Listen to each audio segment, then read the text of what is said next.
Yeah, and you should be happy as fuck. What's up, my hippies? It's me, Emily, and today I'm gonna tell you how to be vegan on a budget. Okay, I'm not gonna lie. Going vegan was a little bit of a struggle for me. I think the problem for me was, how do I do it in the most budget-friendly way? And at the time, I didn't make as much money as I do now, so it was really hard for me to make the swaps and still feel like I was getting what I wanted from the food that I was eating. So I wanted to make this video for people out there who are wanting to transition or at least make vegan swaps in their lives and how they can do that in the most budget-friendly way. We are not all out there making a fat stack of money, trust me. These are just ways that have helped me eat vegan and also save a little bit of money. Number one is not buying processed foods. So processed foods can be very convenient for people. When something is already made in a package and all you have to do is add water to it or heat it up, whatever, or just eat it out of the package. That's so much more convenient than sitting there and cooking, right? Yes, especially when you have a busy lifestyle, it seems like the more convenient way to go. However, those foods are actually a lot more expensive per like volume than if you were to just make that same recipe yourself. They market vegan processed foods at such a higher price for some reason.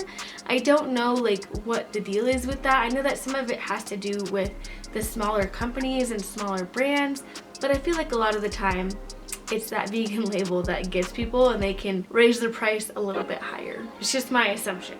So cut out the processed foods. You don't need a bunch of cereal. You don't need a bunch of granola bars. You don't need a bunch of chips. That's just gonna hurt your budget. All of those like $2 and $3 products at the cash register are going to add up. Number two, plan recipes according to similar ingredients. This one is super helpful for me. I make a lot of Hispanic, Italian, and even like Asian inspired foods. And if you look at recipes, they all use really similar ingredients. For me, when I'm planning my meals for the next week or 2 weeks, if I want to make pasta and tacos and like a stir fry, I know that onions can go into all of those and work really nicely. Broccoli can maybe go into all of those and work really nicely. Maybe not in tacos. You can put peppers in all of those. You can put tomatoes in all of those. So just thinking of ingredients that you're going to be able to use in multiple dishes is gonna save you money at the cash register. What I usually do is I will make like a stir fry base. So I'll get like mushrooms, onions, zucchini or squash for example, and I will fry that up in a pan, and I will use part of it for like tofu scramble or part of it for tacos, and the other part of it I'll use for a stir fry or I'll use for an Italian dish. So I try to make like a batch of just like cooked veggies and I use those in other recipes. That's just what I do, and I try to find like certain like veggies or fruits that I want to use for that week, and I kind of switch them out. Number three, make tofu your friend. Now, I know a lot of you guys are moaning and groaning like, ew, tofu, really? Trust me, before I was even vegetarian, when I was a meat eater, I thought tofu was the most disgusting thing in this entire world. I was like, how does anyone eat that nasty, wet, spongy shit? You know, like, but after I went vegan, I decided I was gonna try to cook with tofu and try to learn how to cook with tofu and try recipes with tofu, and I actually have found that I love tofu. It's so good. Oh my god, I'm a tofu girl, okay? Now, there are so many fake meat products out there these days, even like fake cheese products out there these days, which is amazing. Like, that's awesome, but they're really expensive. If I'm being 100% honest, the fake meat and the fake cheese industry is super pricey compared to ones with dairy or actual meat companies. When you look at the amount of ground beef you're getting to the amount of like veggie crumbles you're getting for the cost, the veggie crumbles are really expensive, especially with the brand Beyond. We all know you have to pay like $8 for 2 little patties. Come on now, Beyond. Why you gotta go and do that to us? I don't understand. Give me affordable fake meat products, okay? So what are you left with? You're left with tofu. Tofu is a great meat alternative. Now, it may not be a great product to replace ground beef or even cheese, but you can use it in substitution. It's not gonna be the same exact flavors as ground beef, but you can use it in tacos. You can use it to substitute eggs. I make tofu scramble all the time. I love tofu scramble. I like putting tofu in my tacos. I like putting tofu in my Asian dishes.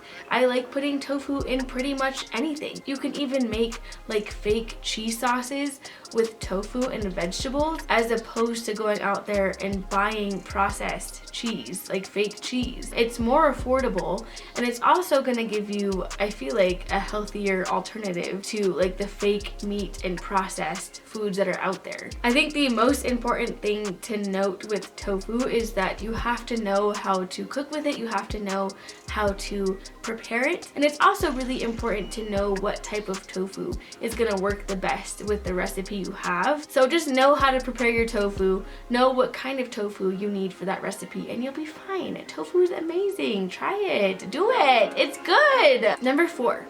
Shop in the ugly produce section. They have an ugly produce section and I live for it. Oh my god. Just because produce looks ugly or has like a scratch on it or has like a brown bit on it doesn't mean that it's not usable, okay? They're gonna put those products on a shelf and they discount those products. So for example, if they have potatoes that are not as pretty looking as the other potatoes, they're gonna put them on this shelf and discount them at a lower value than they would the pretty potatoes. Most like just regular supermarkets have this little section. There usually isn't a whole lot to choose from on the shelf, at least in my experience. But if you're looking for potatoes or oranges or bananas and you don't care about the physical appearance of them, it's a great way to save some cash at the cash register. Number 5, last one, woohoo! Perfect. Cook at home. Now, if you have first been brought into the vegan community and eating vegan, you might be astounded at the amount of vegan foods that they have at restaurants these days, and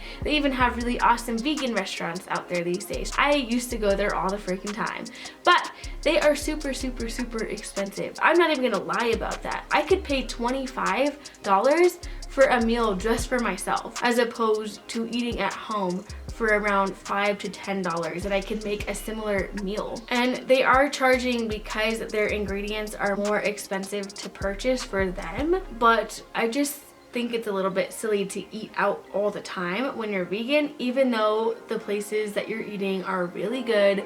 There are a few restaurants that I have a hard time avoiding because I like their recipes, I like their products, I like their food, but if I can go home and just make a healthy meal, it's gonna save me so much money than eating out for the majority of the week. So I think a lot of people get scared when it comes to vegan cooking. It's so simple. Like, vegan cooking is so simple. You literally just take out the egg, take out the milk, take out the meat, and you've got vegan cooking. You don't have to make sure that your meat is all the way well done or medium rare. You just eat it. You know, you just eat your vegetables. So you really don't have to monitor your food as much when you're cooking vegan as you do when you're not cooking vegan. So yes, eat at home. Stop eating at all the vegan restaurants. Learn to cook vegan at your own house. You're gonna save a lot of money, and even if you're not vegan, cooking at home is a way to save money in general. We have something called the internet nowadays, and if you just Google search any recipe and type in vegan after it, you're gonna find a recipe for that, and it's gonna be veganized, which is amazing. That's how I get most of my recipes. Pinterest is still out there. Pinterest still exists. Use it.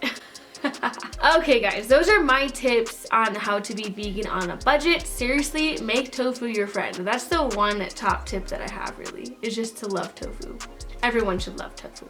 Tofu's good for you, tofu's yummy, and it's just affordable. It's super cheap. I really do hope you guys enjoyed this video. If you did, don't forget to like and subscribe to my channel. I put out new videos every Friday. Hope you guys are all having a wonderful week, and I will see you in the next one. Goodbye!